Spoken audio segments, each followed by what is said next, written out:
அனைவருக்கும் வணக்கம். நான் தமிழரசி பாலமுருகன். இன்றைய தினம் 17/7/2026 ஆடி மாதத்தோட முதல் நாள். ஆடி மாதத்தோட முதல் நாளே ஆடி வெள்ளியோடு சேர்ந்து வந்திருக்கிறது. அனைவருக்கும் இனிய ஆடி மாத நல்வாழ்த்துக்கள். இந்த மாதத்துல உங்களால் முடிஞ்ச அனைத்து வழிபாடுகளையும் கொஞ்சம் முயற்சி செஞ்சு நீங்கள் உங்கள் வீடுகளிலோ அல்லது அருகில் இருக்கக்கூடிய அம்மன் கோவில்களுக்கோ செஞ்சிடுங்க. இந்த மாதம் முழுக்க அம்மன் அருள் உங்களுக்கும் உங்களுடைய குடும்பத்தாருக்கும் பரிபூர்ணமாக கிடைக்கணும் அப்படிங்கிறதுக்காக நானுமே வேண்டிக்கிறேன்.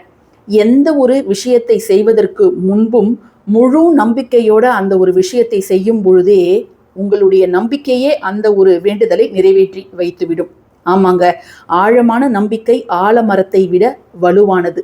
நீங்கள் ஒரு விஷயத்தை திரும்ப திரும்ப திரும்ப எனக்கு வேணும், அதை எப்படியாவது எனக்கு நடத்தி கொடுத்துடு அப்படிங்கிறத நீங்கள் பிரபஞ்சத்துக்கிட்ட கோரிக்கையாக ராப்பகலாக நேரத்துக்கு நேரம், அதாவது 1 மணி நேரத்துக்கு ஒரு தடவை அல்லது 1 நிமிடத்துக்கு ஒரு தடவை, 1 வினாடிக்கு ஒரு தடவை நீங்கள் திரும்ப திரும்ப கேட்கும் பொழுது பிரபஞ்சத்திற்கோ அல்லது எந்த தெய்வ சக்திக்கோ வேற வழியே இல்லை, அதை உங்களுக்கு கொடுத்து தான் ஆகணும். ஆனால் நீங்கள் கேட்பதற்கு தகுதியானவர் தானா?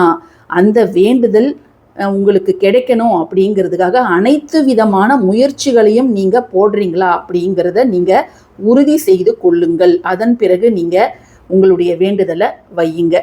இன்னைக்கு ஆடி முதல் வெள்ளி இல்லையா? அதனால் இன்னைக்கு இரவு 12 மணிக்குள்ளார உங்களுக்கு நேரம் எப்போ கிடைக்குதோ அப்போ இந்த எளிய விஷயத்தை செய்து விடுங்கள். எதற்காக இதை நாம் செய்கிறோம் அப்படின்னு பார்த்தீங்கன்னா, இன்னைக்கு வெள்ளிக்கிழமை அம்மன் வழிபடுவதற்கு உகந்த நாள், லக்ஷ்மி தாயாரை வழிபடுவதற்கு உகந்த நாள், சுக்கிரனை வழிபடுவதற்கு உகந்த நாள்.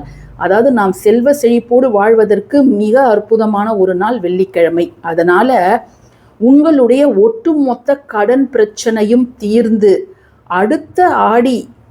அடுத்த வருட ஆடி மாதத்திற்குள் உங்களுடைய பண பிரச்சனை, பண வறுமை, கடன் சுமை, பண நெருக்கடி, வெளியிலிருந்து உங்களுக்கு வரவேண்டிய பணம், நீங்கள் பிறரிடம் கொடுத்து ஏமாந்த பணம், இவை எல்லாம் உங்களிடம் வந்து சேரும். உங்களுடைய கடன் சுமை அப்படிங்கிறது டோட்டலாக தீர்ந்துவிடும். நிறைய குடும்பங்களில் தங்களுடைய தாத்தா வாங்கின கடன், தன்னுடைய அப்பா வாங்கின கடனுக்கு ஒன்றுமே அறியாத அந்த வீட்டு பிள்ளைகளோட தலையில் அத்தனை கடன் சுமையும் விழுது. அவங்க வாலிப வயசுலேருந்து அந்த கடன் சுமையை அடைக்கிறதுக்கு படாத பாடுபடுறாங்க. ஸோ அப்படிப்பட்டவர்களும் இந்த ஒரு எளிய வழிபாட்டை இந்த ஆடி வெள்ளிக்கிழமையில் செய்யலாம். இன்றைக்கே தான் இதை செய்யணும் அப்படிங்கிற அவசியமும் கிடையாது. அடுத்த ஆடி வெள்ளிக்கிழமையும் நீங்கள் செய்யலாம். ஆடி வெள்ளியில் நீங்கள் இதை செய்வது அப்படிங்கிறது ரொம்ப ரொம்ப நல்லது. ஒரு தீபமும் ஒரு முடிச்சியும் மட்டும் போதும், உங்களுடைய ஒட்டுமொத்த கடன் பிரச்சனையும் தீரும். சரி, இந்த முடிச்சியை நம்ம எப்படி ரெடி பண்ணணும் அப்படிங்கிறத ஃபர்ஸ்ட் பார்த்துடலாம். இந்த முடிச்சியை தயார் செய்வதற்கு நீங்கள் எடுக்க வேண்டிய பொருள் என்ன அப்படின்னு கேட்டிங்கன்னா, ஒரு மஞ்சள் நிற துணி, இதை மாதிரி கர்ச்சீஃப் மாதிரி நீங்கள் கட் பண்ணிக்கோங்க. இது நான் எல்லா டெமோ பர்பஸ்க்கும் பயன்படுத்தக்கூடிய ஒரு துணி. அதனால தான் இது ரொம்ப கொஞ்சம் அழுக்காக இருக்குது. நீங்கள் பயன்படுத்தும் போது சுத்தமாக பயன்படுத்துங்க, சரிங்களா? இதில் நம்ம வைக்க வேண்டிய மிக முக்கியமான ஒரு பொருள் என்னன்னு கேட்டிங்கன்னா, வேப்பிள்ளை. இப்படியும் வைக்கலாம், நீங்கள் இலை மட்டும் வைக்கலாம்.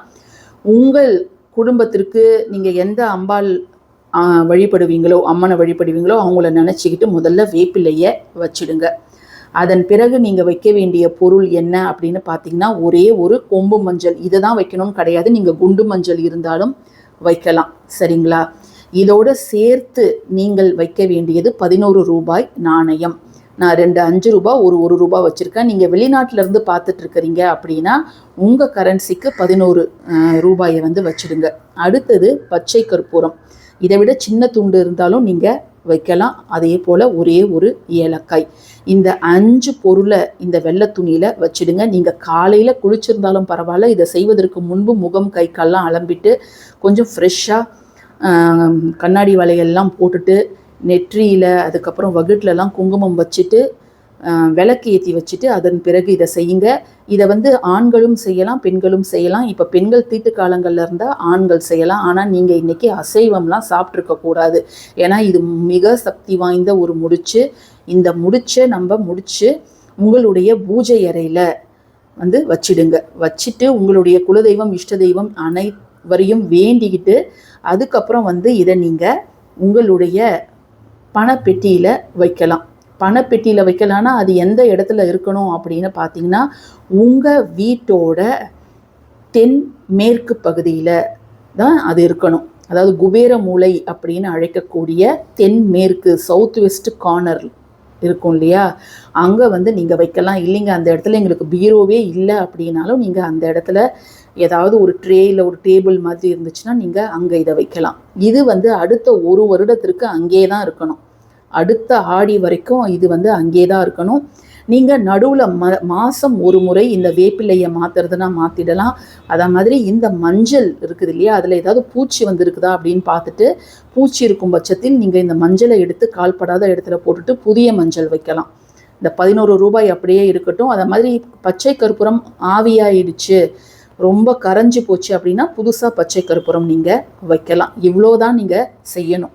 ஸோ நீங்கள் முடிச்சு மாதிரி கட்டிட்டு மஞ்சள் குங்குமம் வச்சுடுங்க. வச்சுட்டு உங்களுடைய பூஜை அறையில் இதற்கு சாம்பிராணி தூபம், இந்த பொருளுக்கு 5 பொருளுக்கு சாம்பிராணி தூபம் காமிங்க. ஒரிஜினல் சாம்பிராணி இருக்குது இல்லையா, பால் சாம்பிராணி, தேங்காய் சிரட்டையில் நம்ம அந்த தண்டல் மூட்டிட்டு அதுக்கப்புறம் நம்ம வைப்போம் இல்லையா, ஸோ அந்த சாம்பிராணி தூபத்தை காமிச்சிட்டு முடிச்சு அந்த வாசனை வந்து இந்த பொருள் மேலே படணும்.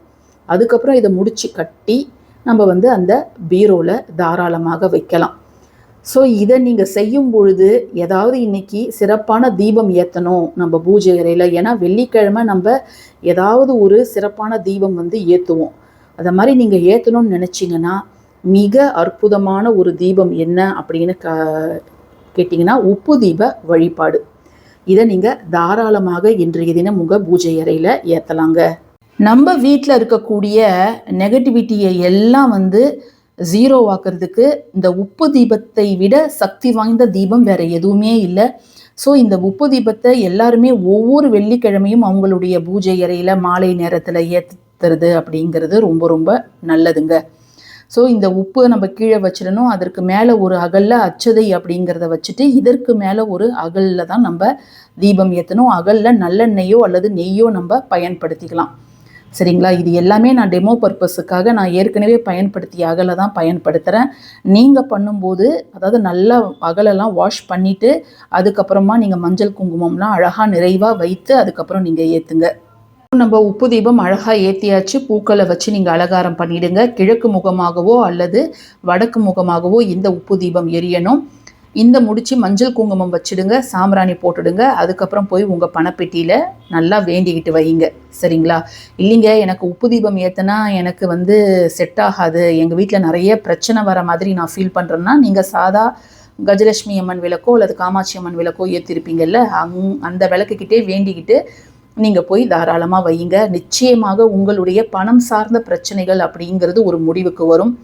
அடுத்த வருட ஆடி மாதத்திற்குள்ள அனைத்து கடன் சுமைகளும் உங்களுக்கு தீருவதற்கான வழிகள் பிறக்கும். பதிவு பிடிச்சிருந்ததுன்னா கட்டாயமாக லைக் பண்ணுங்கள், ஷேர் பண்ணுங்கள், நம்ம சேனலுக்கு சப்ஸ்கிரைப் பண்ணுங்கள். யாரெல்லாம் நம்ம சேனல் மெம்பர்ஸாக ஜாயின் பண்ணணும்னு நினைக்கிறீங்களோ தாராளமாக ஜாயின் பண்ணிக்கோங்க. தேங்க்யூ ஃபார் வாட்சிங் திஸ் வீடியோ. நன்றி.